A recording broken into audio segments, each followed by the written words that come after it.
Going Through the Fires of Life with Jesus by Pastor Robert McKim. Chapter 5. My first job to my last job, dealing with heartless and self-centered employers. I had my newspaper route till I got my new job as a security officer for Ohio Security Systems in November 1988. One evening when I was at work, someone called and asked where my supervisor was, and I told them that I was told she was in a meeting with the supervisor of the plant. I heard later through the grapevine that she was having an affair, and I said something that I didn't know that I wasn't supposed to say. I told the person that she was in a meeting with the supervisor of the plant, and that is what she told me to say if anyone would call asking for her. I came down with the flu and was off work for 6 days. I went to the doctor, and he wrote a script giving me time off work because of having the flu. After returning to work, I found out that another guard I was friends with had been fired. He was a former Coshington, Ohio police officer. I was told that he was fired for not picking up some trash in the parking lot that the plant employees had dropped.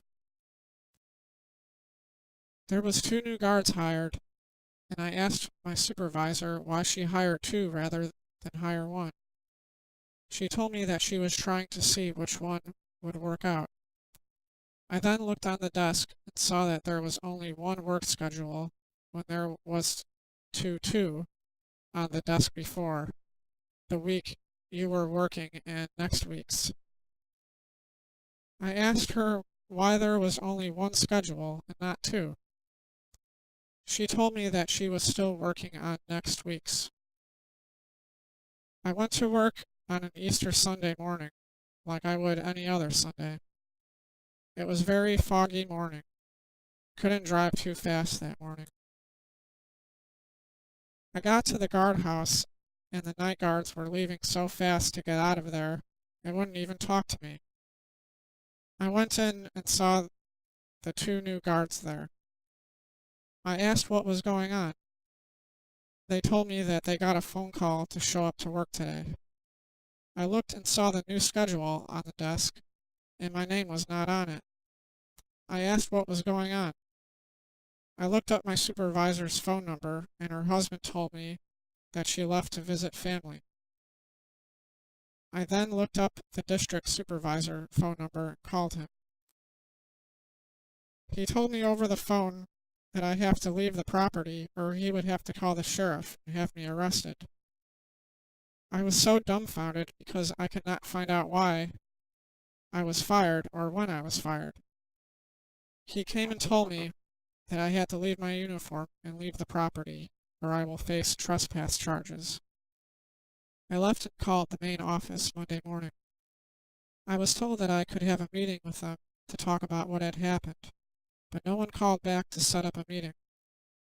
I went to file for unemployment, and it took me 3 months to get my unemployment because they wanted to hear back from the security company, Ohio Security Systems, to find out their side of the story. They got a letter saying that I missed 16 days of work. I had the proof that I only missed 6 days.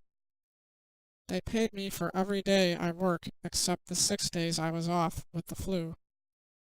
My pay stubs was my proof. They had no proof and they knew it. They just wouldn't come clean about what happened. I later found out that my supervisor didn't like me and she lied on me to get me fired. I was at the unemployment office one day looking for a job and saw my ex-supervisor and a few other guards that work at the same place I work at. I know my God looks after me, and he defends and punishes those who hurt me. Romans 12:19, New Living Translation. Dear friends, never take revenge. Leave that to the righteous anger of God. For the scriptures say, I will take revenge, I will pay them back, says the Lord. Is this how people are becoming in the last days? They would rather risk their own jobs for lying on someone than doing the right thing. All through what was happening to me, I have been studying my Bible, taking a home course through the Universal Life Church, praying and going to church. I have found out that mean people affect my life in ways that ends up in their own downfall in the end. In 1989, I received my ordination in the Universal Life Church through my cousin that was a minister, and one that this church grows is through other ministers ordaining others in the church and going out and evangelizing. I was looking for another job, and I was asking at nursing homes if they needed an orderly. One day I received a phone call from the Job and Family Services asking me if I would be interested in taking training to become a homemaker, home health aide. home health aide. I said yes, and I started my training in August at the Tuscarawas County Health Department for my training that lasts till December, and started my job as a homemaker, home health aide from January of 1990 through November 1990. This was only a 9-month training job that paid very well with mileage reimbursement. Then they expected people to go out and get another job at either a nursing home or another home health agency, but it was not easy. Back in January of 1990, the federal government passes a law that made a state certification training a must for all nurses' aides that worked in nursing homes. Hospitals and home health agencies thought that meant they had to have their home health aides certified as well. I looked up the law and found that all a home health aide had to have is a certification from the agency and not the state certification like was required by nursing homes. Then in 1992, I attended the former Mansfield Business College in Kent, Ohio, and took the private security and investigation certification law enforcement training. I earned my state certification in 1992, a 6 month after I started. I also worked on and off for Buckeye Protective Services and Cloverleaf Security as a security officer. I had a big yellow light bar on top of my vehicle when I was working for Buckeye Protective Services. And one day I was called into the supervisor's office, and he told me that they didn't want me to wear their uniform when I was driving my vehicle with my big light bar. I told them about my radio patrol organization, but they didn't care. I was unemployed on and off and working for temp jobs till I found a job at Good Samaritan Hospital in Zanesville, Ohio, and my job load was low, and sometimes I didn't have a client to work with because of Medicare and Medicaid cutbacks. I got another job at the Coshington Health Care Center, a nursing home, with their first home health agency, and I was their first home health aide. I worked for them on and off, depending on if I had a client. When I didn't have a client, I was receiving welfare as well, and welfare didn't give me enough money for gas to get to my client and back home, till I got a paycheck. My wife was working with Heartless Head Start on the board that helped made the policies, and they sent her and others to Columbus, Ohio, and Washington, D.C. to lobby for more money for the Head Start program. She would come home and tell me that I needed to find a job that paid into PERS, Public Employee Retirement System. I got another job in 1995 in a group home for the developmentally disabled, and the job paid well and I had insurance. I was working at a group home in Dover, Ohio, for women, and I had to work 10 hours a day with 4 days on and 3 days off. I also had to stay at the group home all night and get up in the mornings to get breakfast started and to get the residents that worked up to get ready to catch the bus. The assistant supervisor of the house would come in playing her rock music and act like she was on speed. She would get on my case a lot for something that I might not have done right, like recording of when I gave medications. I was still learning the books and working as well. I had to give 2 of the women a bath. One woman was older and in bed and didn't work. One woman was Amish, and I had to stay with her in the bathroom and help her shower, shave, and brush her teeth. There was only razor she liked, and when she didn't have the money to buy it, they bought her what she didn't like, and that would pull her thick hair. There was a time when she was complaining that she had a toothache, and she didn't like to eat because of the tooth hurting when she ate. The house assistant supervisor would tell me that she would just do this because she didn't like something she was eating. I was watching this Amish woman when she ate. If she ate her food on one side of her mouth, she was okay till she ate on the side with the sore tooth. I tried to tell this to my supervisor, and she would tell me that the Amish woman was just faking it. I went over her head and went to the main office that owns the group homes to the woman that hired me and told her what was going on and that I thought the Amish woman had a bad tooth. She said that they would have to take her to a dentist. I was off for my 3 days, and when I got back, they had taken the Amish woman to the dentist, and sure enough, she has a bad tooth. After that, my assistant supervisor was even harder on me for anything and everything. She would complain that the laminate flooring was not clean good and wanted me to get down on my hands and knees and scrub the floor. There was another thing going on that was pushing me over the edge. My gas tank on my vehicle was leaking at the seam, and they were complaining about my parking my vehicle on their property till I could get it fixed. I was parking my vehicle down the road on the street and walked to the group home. One day, a Dover police officer was wondering why I was parking my vehicle on the street. I told him why, and he told me that I had to get it fixed and not to park it on the street with a leaking gas tank. I replaced it with another one, but that one also leaked. I would call home at night when I was staying in the house, crying and telling my wife what was going on and that I can't take it anymore. My wife would tell me, "I don't know what your problem is. You are making good money."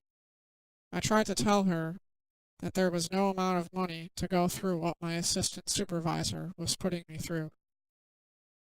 I only got paid for 10 hours a day, 4 hours in the morning, and another 6 hours in the afternoon and evening. I did not get paid for staying all night in the house, but that was in my job description, was to be a house sitter when the other employees was not there in case something happened. I saw an ad in the newspaper that the New Philadelphia Schools was looking for bus drivers, and there was a meeting I could attend if I wanted to learn more. This was on my days off, so I went to the meeting to learn what I had to do. They told me that I had to take the Ohio Pre-Service School bus driving training program, which was a curse on the laws of the road for bus drivers, and they would train me how to drive a bus. I went and told my supervisor of the group home that I was going to take training to be a sub-school driver, and he told me that I could not work for them in someplace else. I tried to tell him that this would only be on my days off, but he was very adamant on me not working as a sub-school bus driver. I quit that job at the group home with all that was going on and how they were treating me, and started the training to become a sub-school bus driver.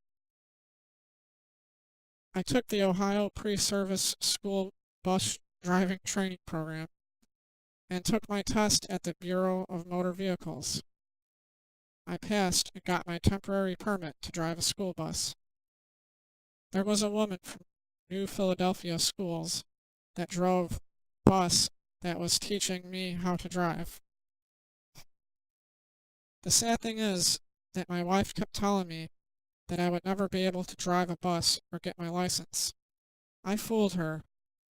I had to get help to pay for the $50 fee I needed to take the road test at the U.S. America Manufacturing Incorporated near Nottington, Ohio. I took my driving test and passed. I started driving with the New Philadelphia, Ohio schools as a sub-bus driver. I was put right into driving a bus route because a bus driver got hurt and was not able to drive anymore. I later got on with the Claymont schools in the Ericksville and Denison, Ohio area as a sub-bus driver, and later with the Tuscarawas Valley schools. I then landed a sub-bus driving job with the Tuscarawas County Board of Developmental Disabilities. I worked as a sub-bus driver from 1995 till I got into trouble in 2000. I was going through a divorce, and in 2001 I went to the Ohio Bureau of Vocational Rehabilitation to see if they would help me get a job. They sent me to Goodwill Industries to work. I worked there from June of 2001 through November of 2001. I only made $5.15 an hour at the time. I worked at the Dover, Ohio facility for a while till they ran out of work for me to do. Then they sent me to Ericksville, Ohio Goodwill store. While I was working at the Ericksville, Ohio Goodwill store, only if people really know where their donations ended up at, they would be upset.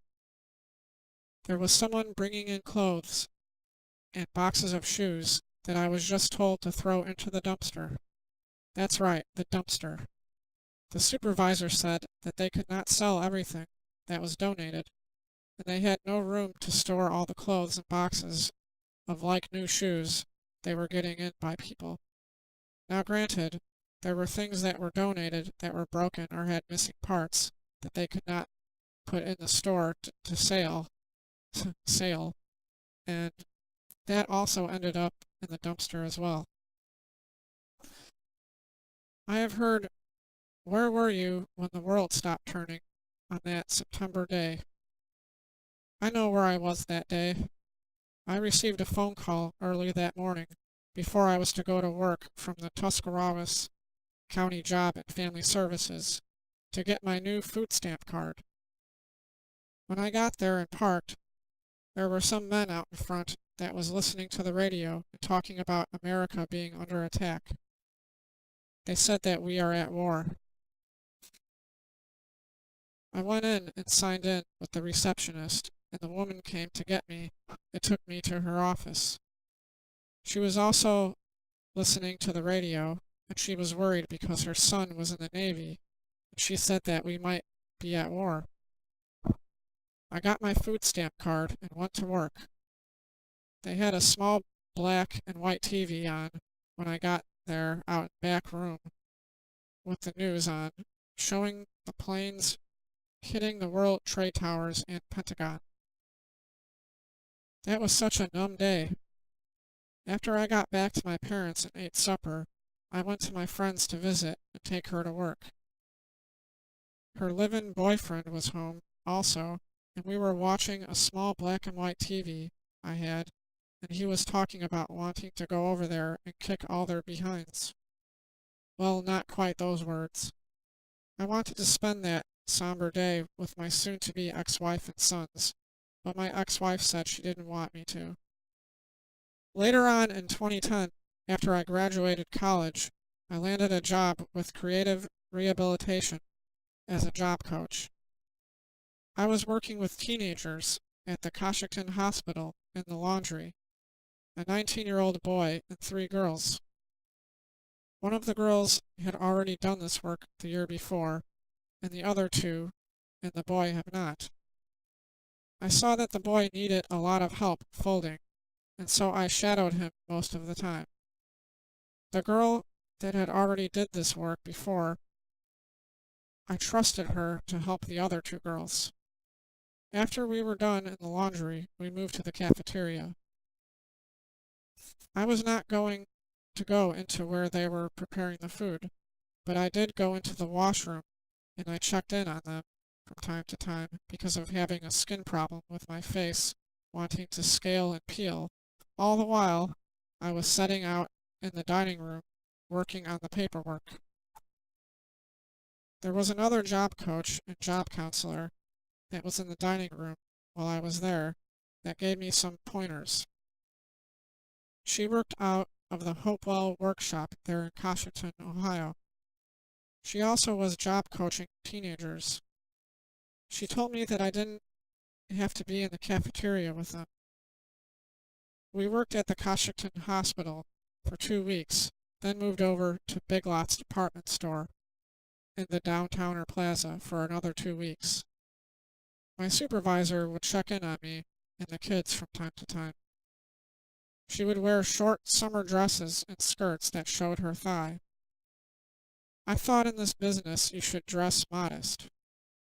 She would keep talking bad about people that lived in Coshington, Ohio, by saying things like, "See how these people are down here?" One day she saw that the boy's shoes were not tied. I told her that he didn't have shoes that tied, just Velcro because he couldn't tie his shoes. Again she said, "See how these people are down here?" One other day, while working in the stockroom, the boy said that he had to use the toilet and he was taking way too long, so I went to see how he was doing. He had the toilet full of toilet paper, and it had clogged up. One of the girls was absent a lot, and I was trying to call her to see what was going on. She told me that her parents went on vacation, and she had to stay home to help with other family that was still at home. My supervisor didn't like that at all and called her as well to talk to her. One day the girl came in to talk to the other girl and me about what my supervisor did. She was not happy with her. There were friends that were coming to the store to shop from my hometown, Newcomerstown, Ohio, that knew me. They would ask what I was doing there, and I told them that I was working as a job coach. One day my fiancée/wife had to go down to St. Clairsville, Ohio, to Belmont Technical College to get her transcript because they would not release it without her there to get it and show her ID. It was 60 miles one way from Carrollton to Coshington, Ohio. It would take too long to get down to St. Clairsville, Ohio, if I was to drive home 60 miles, then get Renee and drive another 60 miles down to St. Clairsville, Ohio. The records office only stayed open till 4:30 p.m., and the plan was that she would go down with me and stay out in the van or go to other stores that were in the plaza. On the last day of work for the summer, Renee came into the store with me to help me carry some things into the break room and leave. Then she came back with something to drink for me. I got a phone call from my supervisor saying that it was not right that Renee was even with me at my job site because it was a breach of confidentiality. I was wondering how this was a breach of confidentiality and all the other times when all my friends was in and out of both the hospital and Big Lots, and that was not breach of confidentiality? I thought that breach of confidentiality was where if I was to tell someone everything I knew about the kids that was working under me. People saw them working every day, and how is that breach of confidentiality? I think again, just like my first job I ever had, My supervisor just wanted some excuse to get rid of me because she didn't really like me that much. My last job was in the summer 2011 when I had to work through the Ohio Bureau of Vocational Rehabilitation for a work adjustment. They paid me to work for 3 months with a job coach so he can see how I work. He had me working at the St. John Villa here in Carrollton in the wood shop. I would dress nice with a polo shirt. I have a few and was wearing them so I could look nice and also stay cool. I couldn't hang my shirts up, so I would fold them to put them away. My shirts had some wrinkles, and the job coach would complain about the wrinkles in my shirts. He was an ordained minister to the deaf and hearing impaired. He would tell me that I should iron my shirts before I wear them. I tried to tell him my house doesn't have many closets, and I didn't have an iron or an ironing board. He would just keep complaining. He also complained about the radio pouch I have on my belt. I tried to tell him that I keep it on so I can put my handheld police scanner or hand radio in it in case of an emergency. You don't see a police officer putting his duty belt on only when he gets a call. He has it on all the time when he's on the job and ready to go when he's called up. You never know when an accident or other emergency will happen. I have on my belt so I don't have to take my belt all the way off to put it on my belt and through the loops of my pants every time I need it.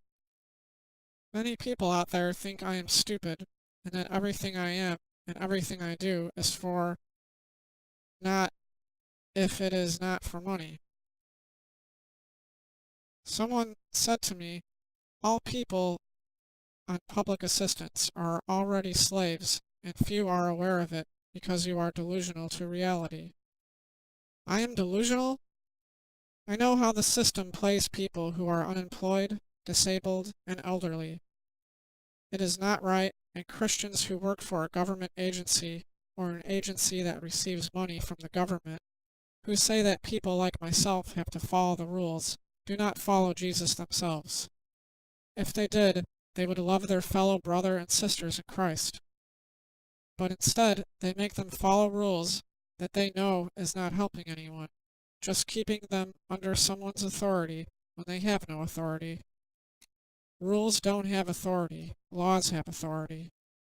It's like saying that the golden rule has authority, but does it? God's commandments have authority, but not many even believe in God's commandments or the commandments that the one we are to be following, Jesus Christ, the Son of God. Jesus said in John 14:15, "If you love me, obey my commandments." And again, John said in 1 John 2:3, "And we can be sure that we know him if we obey his commandments."